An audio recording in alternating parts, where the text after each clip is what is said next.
welcome to Habitat for Humanity's Restore. We just wanted to show you where you would be starting your day. This is the back area of our warehouse, and so those of you who are either taking the bus or being dropped off or driving, everyone should meet back in this area, wait at the in the picnic tables until 9:30 when we begin our day. That way there isn't any disruptions in the office area, and you all can kind of get a chance to socialize and catch up with one another before you start your day. And then once 9:30 begins, you'll head in those doors and to the front of the Restore and meet at the Volunteer Center. Okay. Alright, so now we're going to go inside. This is where our office manager, Eva, sits. If you ever have any questions, Eva usually sits right here at this desk, so you can come in and ask her. She usually comes in around 8 o'clock or 8:30, so she'll be here when you arrive. Down this hallway is where our restrooms are located for volunteers and staff members. So any customers or donors for the Restore should be using the restrooms in the Restore, as these are exclusively for staff and volunteers. So where are they? Oh, the bathrooms? Yeah, right here. Okay. So this back room here is our break room.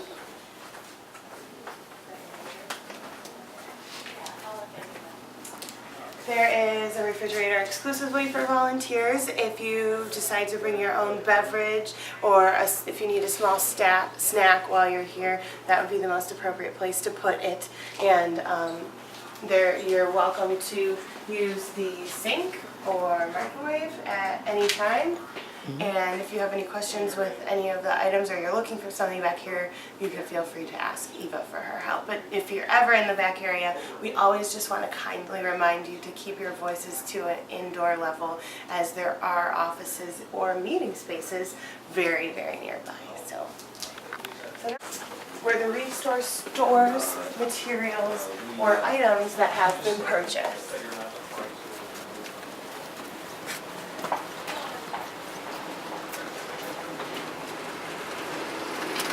So as I mentioned, there are many offices throughout this building, all down that hallway. There's probably about 20 people working, sending emails, talking on the phone, and building relationships to help Habitat for Humanity do good work for our community. So then just around the corner we walk into more Restore materials. So as you can see, lots of appliances, furniture. These are items that people have purchased in the Restore but couldn't take home themselves that day because they didn't have room in their car to fit the item. So what we do is we allow them to purchase the material in full. They have to pay the total price that day, and then they fill out a sold tag, which you'll have to look over before you come in. And in order for them to pick that item up, they have to do it within 3 days, and they have to bring their copy of the sold tag back to us as proof that they are indeed the ones who purchased it in the first place. We don't want anyone taking someone else's items home. So this would be the area where you as a volunteer may come back with that customer and find their item by looking for the sold tag that matches the one that they brought in. And then we're going to move out to the Restore. So this is kind of a neat area. If anyone, once winter comes and we have jackets, this is where we would have you guys, everyone hang up their coats before you go out to the Restore. So I'll kind of let you take a second and, pan through the store. This is kind of what we're looking like from at first glance. It's very large. Our store is about 25,000 square feet. We've been in this building for approximately 11 or 12 years. All of the materials in the Restore have been donated to us. So anything from fertilizer to furniture to building goods like lumber and hardware, nails, tools, those all get donated to us either by individuals like you and me, or companies in the community who have excess goods that they aren't going to use, and they'd like us to sell them. And that's what we do. We sell everything in the Restore in order to make money for Habitat for Humanity. That they then use to build houses for families in Franklin and Lincoln County. So that is our number one mission here at the Restore, is to create income for Habitat for Humanity, to cover all of their administrative costs and enable them to build more homes. Another aspect of the Restore is enabling our community to come and shop for materials at a discounted rate. So you'll notice after working here for a while that the materials in the store are actually discounted.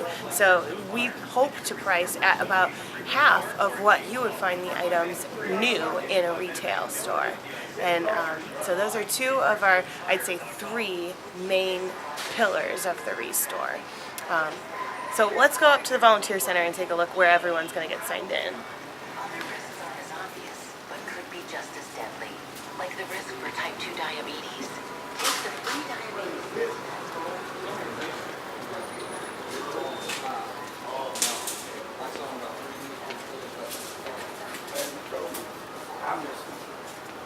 Somebody know where they are. Jackie. How are you?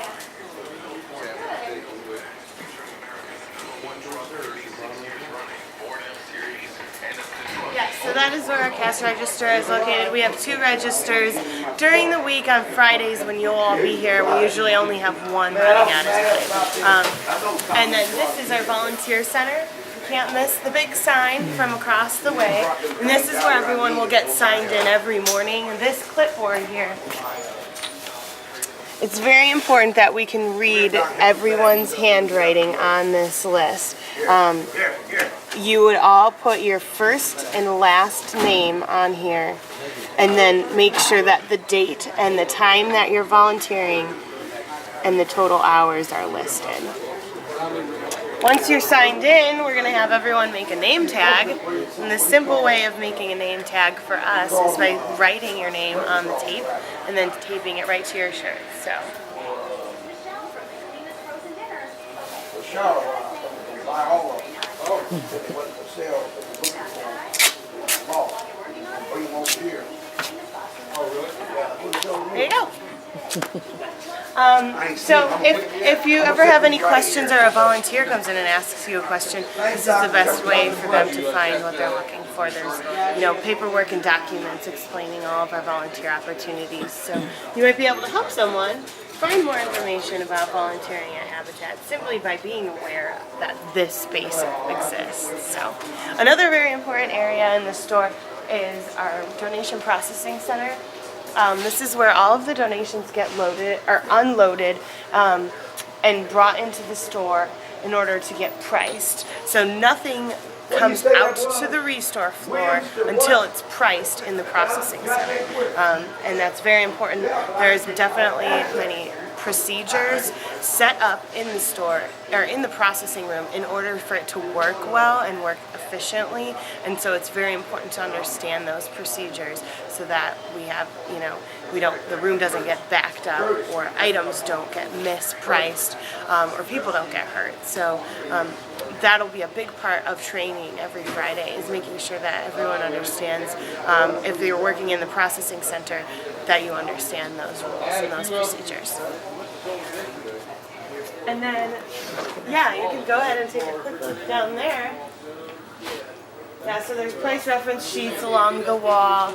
And then you should also take a moment to look over our donation receipt so that you understand what that means and how to explain what it means to donors who come into the Restore. So that's another responsibility of yours if you're going to be working in the processing center.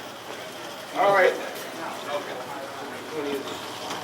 And so you'll notice that there is signage throughout the store over each department, and that's going to be there not only to help you as a new volunteer learn where things go, but it's there to help our customers find what they're looking for.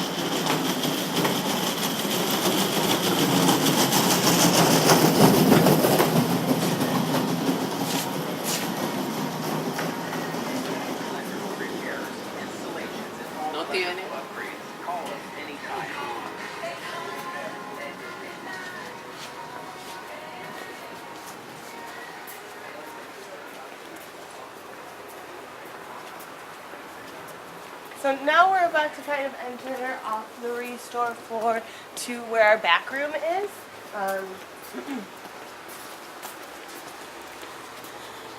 So you'll see that this is caution, associates only. This space is meant for you as volunteers and myself and other restore employees only. Customers are to remain on this side of the line.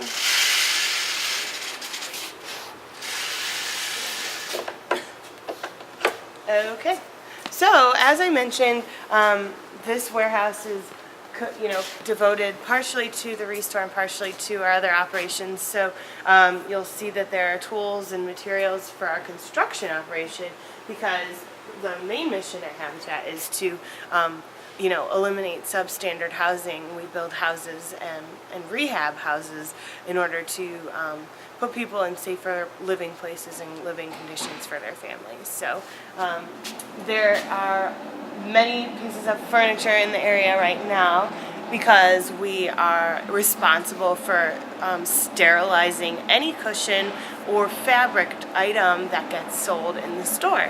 And that is required by law. So some of the materials back here are either waiting to be sprayed or were recently sprayed outside for that. And so that's just an example of a procedure that we have in the warehouse that needs to be understood by you as a volunteer, and it's industry standard across the board. So in any second-hand store, in order to sell those materials, you would have to spray them and document that and have the documentation on hand for an inspector if they should ever come and walk through and inspect your operation. So back here is also where our cardboard compactor is. We do recycle cardboard and scrap metal as much as we can. We also recycle computers, actually. And so that is the third pillar of the restore. When you think about it, all of the materials that we sell in the store are actually being recycled simply by being put and used in a different person's home.